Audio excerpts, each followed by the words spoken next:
नमस्कार दोस्तों, मैं राजेंद्र। नई उम्मीद और नई आशाओं के साथ इस वीडियो की शुरुआत करते हैं। 2025 आने वाला है और आप सभी को पता है कि मैं चाहता हूं कि 2025 के अंदर आप किसी न किसी डिफेंस रिस्क एग्जाम के अंदर आप जॉब करें।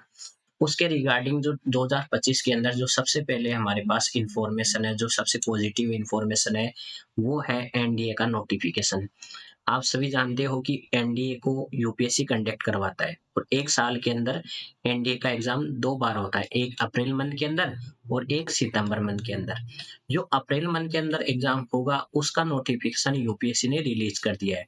तो नोटिफ़िकेशन के अंदर जो-जो इम्पोर्टेंट चीज़ें हैं, मैं उन सभी के बारे में आपको बताऊँगा कि आपकी फॉर्म फिलअप की डेट कब से स्टार्ट है, लास्ट डेट कब है, आपकी एप्लीकेशन फ़ीस क्या है, एज लिमिट कितनी है, आपका एजुकेशन क्वालिफिकेशन कितना होना चाहिए और जो सितंबर मंथ के अंदर एग्जाम होगा उसका नोटिफिकेशन ये मई या जून के लास्ट में आपको देखने को मिलेगा।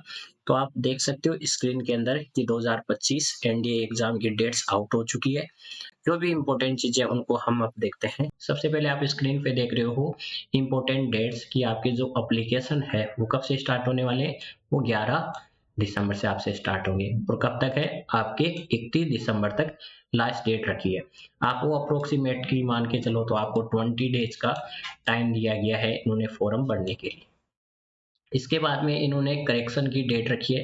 देखो करेक्शन की डेट क्या होती है कि जब आप अपना फॉर्म भरते हो तो क्या होता है कि कभी-कभी स्पेलिंग में कुछ गलत हो जाता है या डीओबी के अंदर कुछ हो जाता है गलत, 3 होना था 4 लिख दिया या 5 होना था 6 हो गया। तो आपको 7 दिन का टाइम दिया इन्होंने कि जो भी आपकी करेक्शन है, आप प्रिंट आउट निकालने के बाद में उस फॉर्म को पढ़ोगे और आपको लगेगा कि कुछ मुझसे गलत से भर दिया है, मैंने कुछ गलती से कुछ अलग भर दिया है, तो आप 7 दिन के अंदर उसको आप करेक्ट कर सकते हो।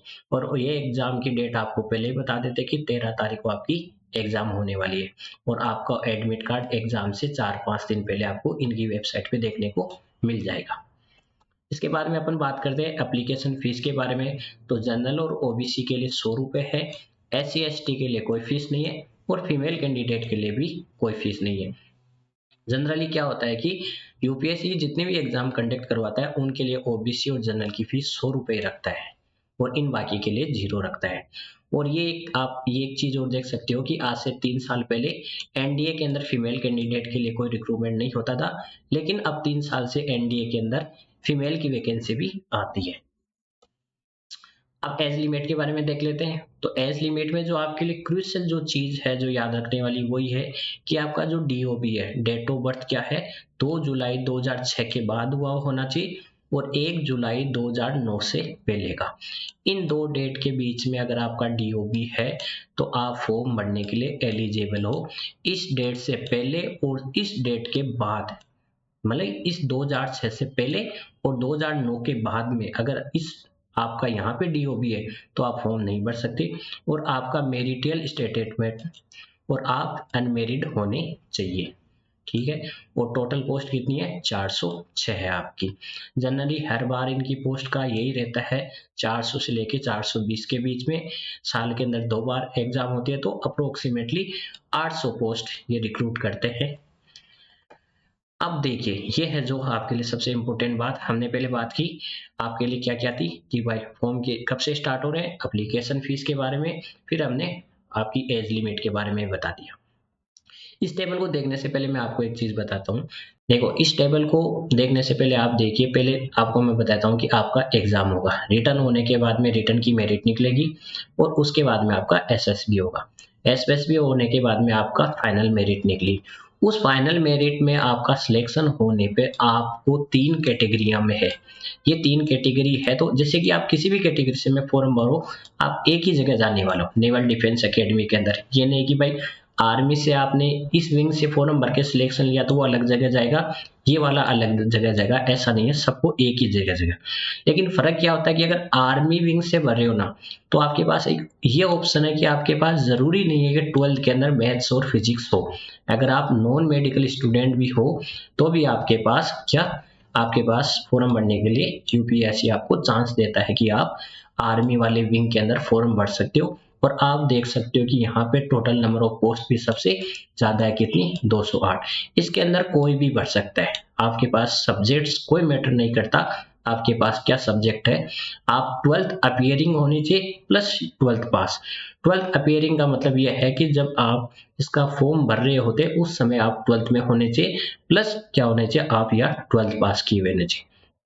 नेवी और एयरफोर्स के लिए इनके लिए अलग क्राइटेरिया है। 10+2 और क्लास 12 के अंदर क्या होना चाहिए, फिजिक्स और मैथमेटिक्स होनी चाहिए, ये जरूरी है। तो जिनके पास फिजिक्स और मैथमेटिक्स है तो आप नेवी एयरफोर्स से बढ़ सकते हो, और जिनके पास फिजिक्स और मैथमेटिक्स 12th के अंदर नहीं है तो आप आर्मी के अंदर बढ़ सकते हो। और ये एक नेवल कैंडिडेट है, उसके लिए भी ये सेम कंडीशन है कि 12th के अंदर आपके पास फिजिक्स और मैथ होना चाहिए। अब देखो क्या होता है कि जैसे मान लो आपके सिलेक्शन हो गया, फाइनली आप एनडीए के अंदर पहुंच गए, तो फिर क्या होता है, वहां पे आपकी 4 साल के लिए ट्रेनिंग होती है। और 4 साल में क्या होता है कि जो आर्मी से सिलेक्ट हुए उनको 3 साल की आपकी जो ग्रेजुएशन होती है उसमें बीए बीएससी कराया जाता है, ठीक है। और नेवी और एयरफोर्स वालों को क्या, नेवी और एयरफोर्स वालों को बी और बीटेक करवाया जाता है। तो इनके लिए 4 साल और इनके लिए 3 साल, तो आपको भी 1 साल एक्स्ट्रा रखा जाता है इस आर्मी वालों को। और इन्हीं के अंदर आपको क्या होता है, आपको ट्रेनिंग दी जाती है एक ऑफिसर बनने की। आपकी ग्रेजुएशन होती रहेगी प्लस आपको ऑफिसर बनने की ट्रेनिंग भी दी जाएगी। यह है आपका एनडीए से रिलेटेड जो भी इंफॉर्मेशन। इसके अलावा अगर आपको कोई बात समझ में नहीं है, ये कि आप मेरे, ये कभी कभी बच्चों का क्वेश्चन होता है कि मैं 11th में हूँ तो भी क्या फॉर्म भर सकता हूँ कि नहीं, आप 11th में हो तो फॉर्म नहीं भर सकते। आपका जब नोटिफिकेशन रिलीज होता है तब आप 12th में होना चाहिए अपीयरिंग, या फिर आप पास हुए होने चाहिए, तभी आप फॉर्म भर सकते हो। और आपकी एज का क्राइटेरिया ये है। इनका हाइट का क्राइटेरिया अलग अलग है, जैसे कि मान लो आपकी एज के अकॉर्डिंग हाइट और वेट का रहता है, तो वो काफी वेरिएबल है, तो उसके अंदर सब फिट हो जाते हैं, वो कोई बड़ी चीज नहीं है, तो इसलिए मैंने उसको इस टेबल के अंदर नहीं रखा। जो सबसे इंपॉर्टेंट वो था सब्जेक्ट से रिलेटेड। इसके अलावा भी अगर आपको कोई डाउट है तो आप मुझे कमेंट बॉक्स में मैसेज कर सकते हो, मैं उसके रिगार्डिंग कोई और अलग से वीडियो बना दूंगा। हाँ, और एक और बात सबसे जरूरी है कि हमारा जो नेक्स्ट वीडियो रहेगा वो रहेगा कि इसके रिगार्डिंग जो भी सिलेबस है, अगर मुझे तैयारी करनी हो 3 महीने के अंदर तो मैं कैसे तैयारी कर सकता हूँ, मुझे कौन सी बुक फॉलो करनी चाहिए, मैं 12th में हूँ और अभी अच्छी सब्जेक्ट है, मैं अच्छा स्टूडेंट हूँ तो क्या मैं अपीयरिंग 12th के साथ भी कर सकता हूँ, कट ऑफ क्या है, पहले की कट ऑफ क्या रही है, एसएसबी के अंदर क्या होता है, इसके रिगार्डिंग जो भी सारी सीरीज है वीडियो की वो मैं आपको आगे अपलोड करता रहूंगा। आप देख सकते हो जब तक आप अपनी तैयारी चालू रखिए। ये तो थी यूपीएससी ने जो एनडीए का नोटिफिकेशन दिया था उसके रिगार्डिंग इन्फॉर्मेशन, मैंने सारी बात बता दी है। आपको याद रखने वाली चीज की आपकी फॉर्म डेट 20 दिन का टाइम है, आपको 31 दिसंबर तक याद रखना है। करेक्शन वाली, अगर कोई करेक्शन नहीं है तो कोई जरूरी नहीं आपको करेक्शन नहीं करना, अगर करेक्शन होता है तो आप देख लेना, क्योंकि फॉर्म भरने के बाद में प्रिंट आउट निकालोगे तो आप उस प्रिंट आउट को एक बार ध्यान से पढ़ लेना, मैच कर लेना कि मैंने स्पेलिंग या जीमेल के अंदर मैंने कोई गलती तो नहीं की है। अगर आप पे करेक्शन है तो आप 1 से लेके 7 जनवरी तक आप उसको करेक्ट कर सकते हो। और देखो सबसे अच्छी बात ये है कि 2025 के अंदर पहला ही एग्जाम है। ये अगर आपको एनडीए की तैयारी करनी है, अगर आपको एयरफोर्स की करनी है, army, navy, SSC, GD, Delhi police, इन सब की तैयारी करनी है। अगर आपको ऐसे माहौल में जहाँ पे सिर्फ पढ़ाई के अलावा कोई बातें नहीं होती, जहाँ पे स्पोर्ट्स की बातें, जहाँ पे पढ़ाई की बातें, जहाँ पे उन्हीं लोगों के साथ रहना जो फौज से रिटायर है, वो उसी एरिया के लोग जो पहले उसके अंदर सर्विस कर चुके हैं, तो सबसे बेस्ट ऑप्शन है आपका राजस्थान के सीकर डिस्ट्रिक्ट के अंदर गुरु कृपा डिफेंस अकेडमी। देखो मैं आपको एक बात बताता हूँ कि आज के टाइम पे क्या हो रहा है कि हर कोई डिफेंस अकेडमी खोल के 2 साल के लिए चलाता है फिर बंद कर देता है, तो इस जो ये एरिया है उसके अंदर क्या स्टेबिलिटी नहीं है।